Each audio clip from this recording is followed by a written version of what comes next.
BA second year के paper first के अंतर्गत आज हम रीतिकालीन कवियों में कवि देव का स्थान निर्धारण से संबंधित अध्याय जो है उस पर चर्चा करेंगे। हिंदी साहित्य के रीतिकाल की जो प्रमुख धाराएं हैं जिसमें रीतिबद्ध, रीतिसिद्ध और रीतिमुक्त, उसमें रीतिबद्ध जो धारा है वह सर्वाधिक महत्वपूर्ण है। उसमें अधिकांश जो कवि वे कवि और आचार्य दोनों रूपों में हमारे सामने प्रतिष्ठित रहे हैं और उन सभी कवियों में एक से बढ़कर एक कवि वे हैं जिन्होंने हिंदी के श्रृंगारिक काव्य को विस्तार और गहराई दोनों में अपना योगदान प्रदान किया। इस काल के जो प्रतिभाशाली कवि हैं उनमें केशव, देव, बिहारी, मतीराम, पद्माकर आदि बहुत महत्वपूर्ण कवि हैं।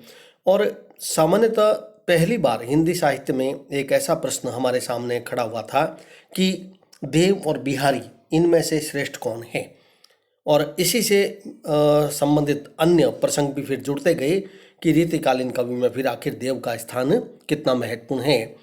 इस बारे में चर्चा करने से पूर्व हम इस बात को थोड़ा ध्यान में रखें कि डॉक्टर पदम सिंह शर्मा के द्वारा जब हिंदी साहित्य में तुलनात्मक आलोचना का श्री गणेश किया गया तब उन्होंने देव और बिहारी इन दोनों की तुलनात्मक एक विवेचना की थी और उनके महत्व को बताया था। इसी को मद्देनजर रखते हुए आगे के अधिकांश आलोचकों के द्वारा देव को किसी के द्वारा देव को बड़ा कवि और किसी के द्वारा देव को छोटा कवि सिद्ध किया गया। प्रश्न यह है कि देव को छोटा या बड़ा बताना, यह निर्णय जो है वह बहुत ही ध्यानपूर्वक किया जाना चाहिए, क्योंकि किसी भी कवि को जब हम उसकी तुलना करते हैं तो उससे अन्य कवि की तुलना करते वक्त उसके समस्त काव्य पक्ष को हमारे ध्यान में है, तभी हम उसकी तुलना कर पाते हैं। यहाँ हम कवि देव की अन्य जितने भी कवि हैं उनसे हम तुलना जब करेंगे तो इस तथ्य को ध्यान में रखें कि भाव पक्ष और कला पक्ष उसकी संपूर्ण जानकारी उस आलोचक को होनी चाहिए। आज हम कवि देव को छोटा या बड़ा सिद्ध करना यह हमारा उद्देश्य नहीं होगा। हम तो केवल रीतिकाल के जितने भी कवि हैं उनमें महाकवि देव का क्या स्थान है उसका निर्धारण करेंगे और साथ में स्वतः ही एक तुलना देव और केशव, देव बिहारी, देव मतीराम आदि की हमारे सामने होती रहेगी। यदि हम पांडित्य की दृष्टि से देखें तो रीतिकाल के समस्त कवियों में देव का स्थान आचार्य केशव दास से कुछ नीचे माना जाता है। कलाकार की दृष्टि से वे बिहारी से बहुत आसपास ठहरते हैं, परंतु अनुभव और सूक्ष्मदर्शिता में उच्च कोटि की काव्य प्रतिभा का मिश्रण करने और सुंदर कल्पनाओं की अनोखी शक्ति लेकर विकसित होने के कारण हिंदी काव्य क्षेत्र में सहृदय और प्रेमी कवि देव को रीतिकाल का प्रमुख कवि सभी आलोचकों के द्वारा स्वीकार किया गया। यह देव मूलतः श्रृंगारी कवि हैं और आचार्यत्व को उन्होंने अपने समय की एक मजबूरी या अनिवार्यता कह सकते हैं उस रूप में उसको उन्होंने ग्रहण किया। श्रृंगारिक कवियों में उनका समुचित स्थान निर्धारण करते हुए उनकी तुलना केशव, मतीराम, बिहारी, पद्माकर आदि सभी से की जाती है। तो यहाँ हम तुलनात्मक विवेचन करते हुए सर्वप्रथम कवि देव और केशव इनकी हम समीक्षा करेंगे। केशव का जो लक्षण और जो पांडित्य प्रदर्शन, जो चमत्कार प्रवृत्ति है वह बहुत हिंदी साहित्य में बहुत महत्वपूर्ण स्थान रखती है, किंतु कवि देव का यह उद्देश्य नहीं है। उनका अपने काव्य में उद्देश्य पांडित्य प्रदर्शन या चमत्कार वृत्ति का उद्घाटन करना नहीं रहा। कवि देव की जो कृति कवि केशव की जो कृति कवि प्रिया और रसिक प्रिया है उसमें तो कवि का दृष्टिकोण स्पष्ट ही पांडित्य प्रदर्शन रहा है। रामचंद्रिका में उनकी चमत्कार वृत्ति तो हमें स्पष्ट रूप से दिखाई देती है। केशवदास ने रामचंद्रिका में अलंकार प्रदर्शन और उक्ति वैचित्र में सारी शक्ति अपनी लगा दी थी और इसी कारण से अधिकांश समीक्षकों ने केशव को एक हृदयहीन कवि या केशव को कठिन काव्य का प्रेत तक कहा है। और लेकिन हम यदि देव की के काव्य पक्ष को देखें तो उनका हृदय पक्ष जो है वह बहुत मजबूत है और देव की रसानुभूति, तन्मयता और रागात्मकता वह केशव से बहुत कहीं ऊपर है, बढ़कर है। यदि हम कला पक्ष के दृष्टिकोण को देखें तो केशव देव से अधिक हमारे सामने उत्कृष्ट नजर आते हैं। हालांकि देव में शब्द चयन, स्वर लहरी, ध्वनि, लाक्षणिकता, वक्रता, कल्पना की सुकुमारता आदि इन सब का अपना महत्व है, किंतु केशव ने जिस ढंग से अलंकारों का, उक्ति वैचित्र्य का, शब्द चयन का, भाषा का जो प्रयोग किया है, वह प्रयोग निश्चित रूप से वह केशव से उन्हें ज़्यादा गहराई प्रदान नहीं करता है। अब यदि हम देव और बिहारी के काव्य सौष्ठव को देखें तो दोनों ही रीतिकालीन श्रृंगारिक और राजाश्रय के पलने वाले जो कवि हैं, इन दोनों कवियों ने ब्रज भाषा में कविता लिखी और दोनों ने श्रृंगार को रसराज सिद्ध किया। बिहारी की जो सौंदर्यानुभूति है वह जितनी सूक्ष्म और सजीव गहरी है, वह हमें देव की उतनी नहीं दिखाई देती। बिहारी की भाषा भी देव की भाषा की अपेक्षा अधिक मंझीवी, साहित्यिक, शुद्ध और मार्मिक है। बिहारी की भाषा में जो सामासिकता, लक्षणाशक्ति का प्रयोग, ध्वन्यात्मकता है, देव की भाषा में उसका अभाव हमें दिखाई देता है। किंतु देव की जो प्रेमानुभूति की द्रवणशीलता है और तन्मयता है, उसके सामने बिहारी बहुत फीके पड़ते हैं। यानी देव के काव्य में जो हृदय पक्ष है, प्रेम की अनुभूति का, नायक नायिका के हाव भाव अनुभवों की जो गहराई है, वह देव में अधिक है। बिहारी की कविता में चमत्कार प्रदर्शन मिलता है, उक्ति वैचित्र्य मिलता है, जबकि देव में कला पक्ष की अपेक्षा हमें भाव पक्ष की उदात्तता और प्रधानता अधिक देखने को मिलती है।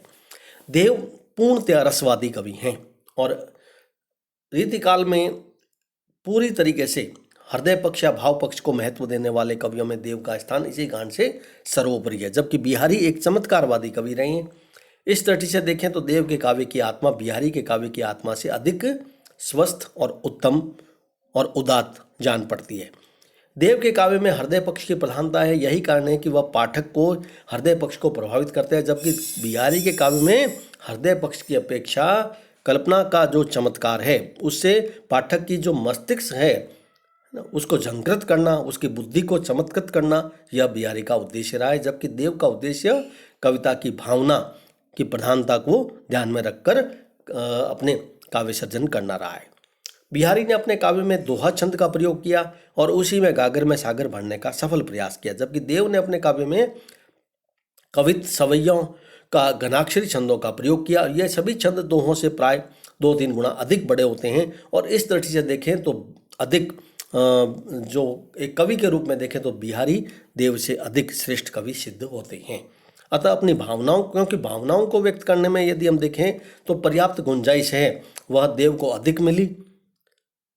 और देव की भाषा जो है वह भी भावों और विचारों के अनुकूल, उसमें समार शक्ति का स्वतः ही प्रयोग है उसमें, जबकि बिहारी ने समार शक्ति का प्रयोग है वह ठूस ठूस कर किया है।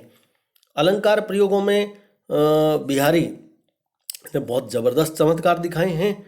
हालांकि देव ने अप्रस्तुत योजना और मानवीकरण अलंकारों के साथ अपने काव्य में एक समास ऐसा बांध दिया, किंतु बिहारी ने उक्ति वैचित्र्य और चमत्कारों के अत्यधिक प्रयोग से अपने काव्य में अलंकारों की झड़ी जैसी लगा दी थी। मौलिक उद्भावना के दृष्टिकोण से यदि हम देखें तो देव बिहारी की अपेक्षा अधिक मौलिक कवि हैं, क्योंकि देव ने अपने काव्य में पूर्ववर्ती कवियों का अनुकरण नहीं किया, वरन अपनी मौलिक प्रतिभा का परिचय दिया।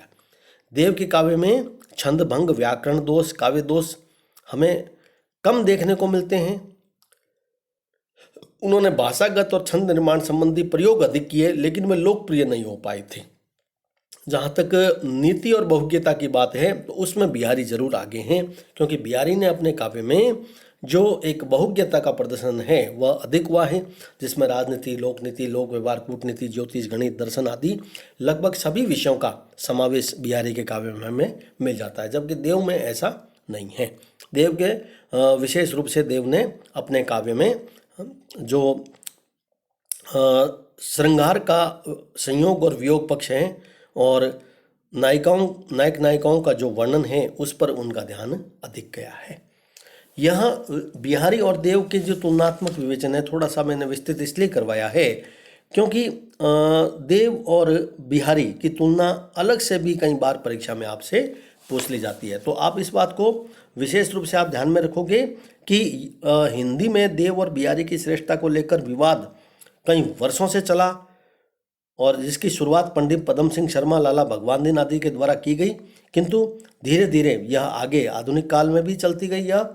और देव और बिहारी की जो तुलना है वह श्रृंगार की परंपरा के साथ साथ अन्य विषयों को लेकर भी होने लगी थी, जिनका बिहारी ने स्वयं भाव जगत के सौंदर्य या उसके योग्य श्रृंगार परंपरा को अपना जो क्षेत्र बनाया था, उस कारण से देव को कई विद्वानों के द्वारा कमतर आंका गया।